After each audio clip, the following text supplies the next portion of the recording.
And I gather, didn't you tell me once that you were being shot up by our lot, thinking you were yes, retreating? on the march, as I can't remember where it was, several times Spitfires came down and shot up the column, because we're all scattered. That's how I managed to escape. We're all scattered, seeking cover in the woods, or getting as flat to the ground as possible. And they killed quite a number of our men, because they thought we were, German army on the move. So when you escaped then, what happened? Describe that. You crawled into the bushes and what, waited? Well, there were 6 of us, and we ran like hell into the bush when we saw them coming down, and we stayed there for several hours until we could see the column moving off. Of course, the guards didn't seem to bother to count the numbers at all. So when the column moved off, we carried walking through the woods, and we met some Polish forced labour. And they realised what we were and took us to their a kind of underground bunker where we stayed for several days until the English came through. Who were they then, these Polish guys? Forced labour which they brought from Poland to work. They weren't being guarded themselves? Well, they got one guard in charge of probably half a dozen men, that sort of thing. As the Germans as the English started to approach, these guards just deserted them. They could see what was coming. And when the guards had deserted and the English came through, the first thing the Poles did was to kill a lovely big fat pig. And the second day, they killed it straight away and butchered it. And the second day we all had pork, which you shouldn't have. It should be hanging to cure for a week. And when I got home about a week later, I was as sick as a dog. I didn't see VE Day. Everybody went to the market square to celebrate VE Day. Joe, his soap here, was too sick to. It tasted lovely. That must have been the trouble, I think, the raw pork. So you were holed up for a week, but again, did you see any fighting then? Was there fighting going on around you? No. After the initial shooting, the tanks were going along this road through the village, and the Germans were retreating. No, we didn't see any more shooting at all. But when we came out of the village, out of the camp, we walked down to the village, and I think there's still 6 of us, and somebody said, "Look, there's a car here, let's drive through the English, or through the tanks." So somebody said, "Well, who can drive?" So I'll have a bash. I'd never driven a car before. We managed to get this car going, and we drove past 30 miles before the petrol packed up. So we just dumped it, and then we came to crossroads where an English... So you were driving back towards the British lines? Oh yeah, through tank lines? In effect, through the tank lines, yes. And of course, we got uniform. The British Army knew what to expect, because they'd always picked up dozens and dozens of prisoners. Nothing strange for them. And when we dumped the car, we walked through this village, and the first thing we saw was an English tank at crossroads. We waved to them. "We're prisoners." "Oh yes, yeah, we know you're prisoners." And they threw us half a dozen packets of senior service cigarettes out. Ooh, it was lovely. First thing they did was offer us cigarettes. And then how quickly were you processed and then got out of there? We went to Celle, which was a big German barracks, well, it was English by then, and I think far from memory, I think we spent one night there, and we were all herded, 30 or 40 at a time, to the nearest aerodrome and brought home in Dakotas. And we landed at some northern airport anyway. There was one near Wolverhampton, wasn't it? Probably, I don't remember now. And we were free, and as soon as we landed, it must have been about 8 or 9 o'clock. And I said, "Where's the nearest telephone?" And there was one down in the village, so I walked down to the village and rang the hospital where I worked. Of course, nobody's on the telephone in those days. I said, "Will you tell my wife I'm back home?" And they must have sent somebody to tell her. No, I think we were either 1 or 2 days after that before we were cleaned up, given new uniform, and sent home. What was it like to fly from the battlefield in Germany and land in England a few hours later? It must have been extraordinary, wasn't it? Always lovely. Lovely. It's indescribable, actually. I mean, when we flew back, we were empty. You know, there were no seats in the aeroplane, nothing like, no chairs or anything like that. You're sitting on the floor, and just to land in England, but marvellous.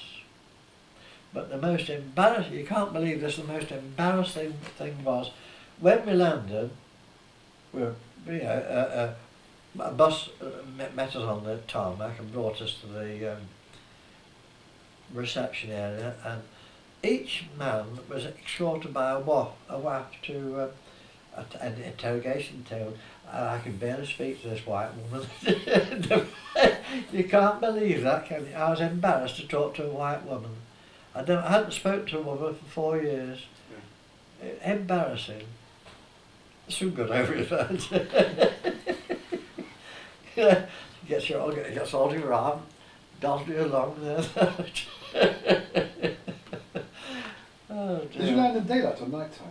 Pardon? Did you land in daylight here in England? No, it was dark when I landed. Must have been about 7 or 8 o'clock at night. When they opened the doors of the aircraft, what's the first memory you've got of that? Oh, it's rather dim now. I suppose relief, really. Joy.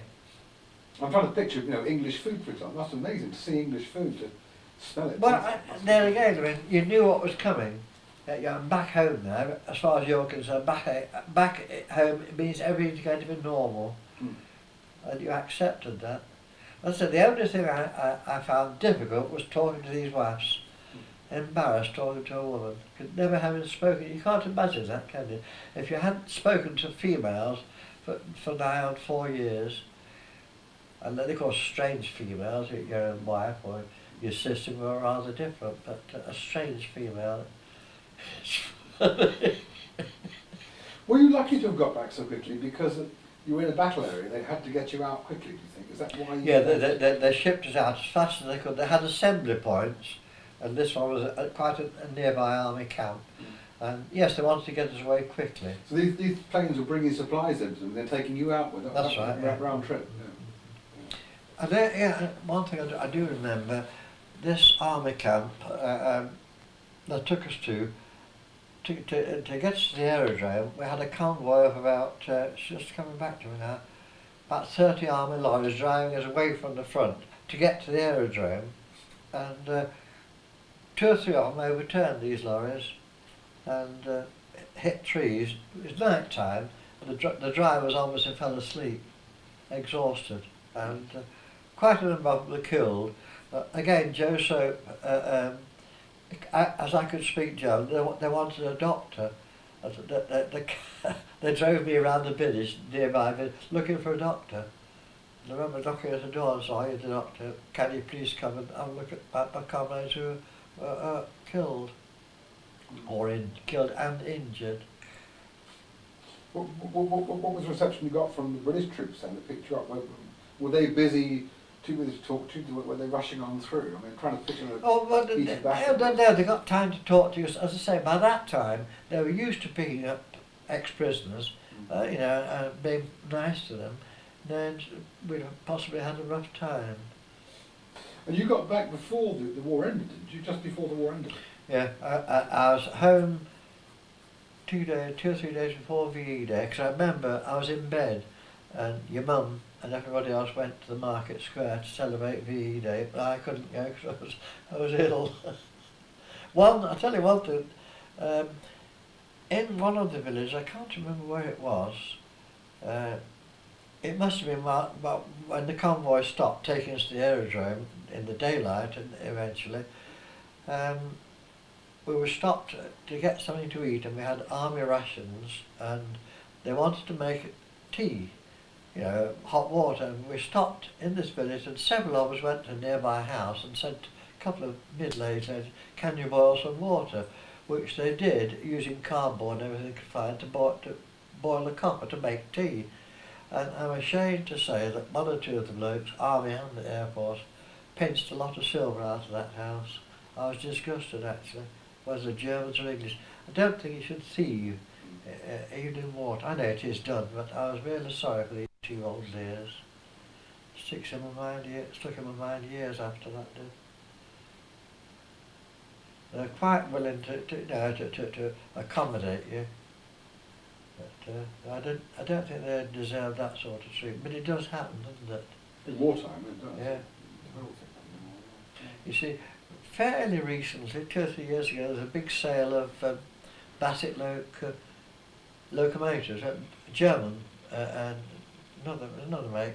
Obviously, wartime loot, weren't they? Mm. Obvious, because they weren't selling over here in those days at all. Sad, really, when the way up, isn't it? Mm. But you always hear stories about looting in wartime, don't Yeah. you? But then, When you see it, you don't, what you hear it, you don't pay much attention. When you see it happen, and these two, I think they must have been in the 60s, just 2 women in the house, doesn't really, not really fair, is it? no, it's not.